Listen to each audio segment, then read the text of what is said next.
तो कहता है कि तुम्हें जान लेना है। कहता है मैं सपने में बात करता हूँ, रात को बात करता हूँ, लेकिन कहता है कि मैं अपने दास मूसा से, कहता है कि जो पूरी पृथ्वी में नम्र है, मेरा भय मानता है, कहता है उससे मैं सपने में बात नहीं करता, उससे मैं आमने सामने होकर बातें करता हूँ। यीशु के नाम में आमने सामने होकर बातें करता हूं।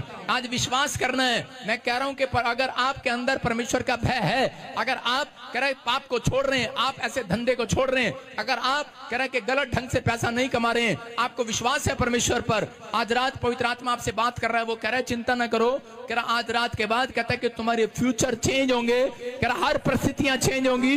परमेश्वर आपसे आमने सामने होकर बात करेगा, आपको भी इस्तेमाल कर सकता है परमेश्वर। और उसी समय जिन लोगों ने उसकी बुराई किया था, और उसी समय 5 मिनट के अंदर अंदर परमेश्वर ने जब ये कहा, तो उसी समय एक बादल ने उन्हें घेर लिया और मरियम कोड़ी हो गई और वो कोड़ से भर गई और हारून देखकर डर गया और उसी समय मूसा के पास दौड़ कर गया और जाकर कहने लगा मूसा माफ कर दे, माफ कर दे, माफ कर दे। और उसी समय मूसा दयालु था, नम्र था, उसने हाथ उठाया परमेश्वर के सामने, उसने कहा परमेश्वर इनका कोड़ दूर कर दे। लेकिन परमेश्वर ने क्या कहा, कहता है कि सुन, अगर कोई किसी के बाप पर थूक दे, कहता 7 दिन तक उसको इजाजत नहीं है, कहता 7 दिन तक उसको इजाजत नहीं है, कहता कमरे से बाहर जाने के लिए।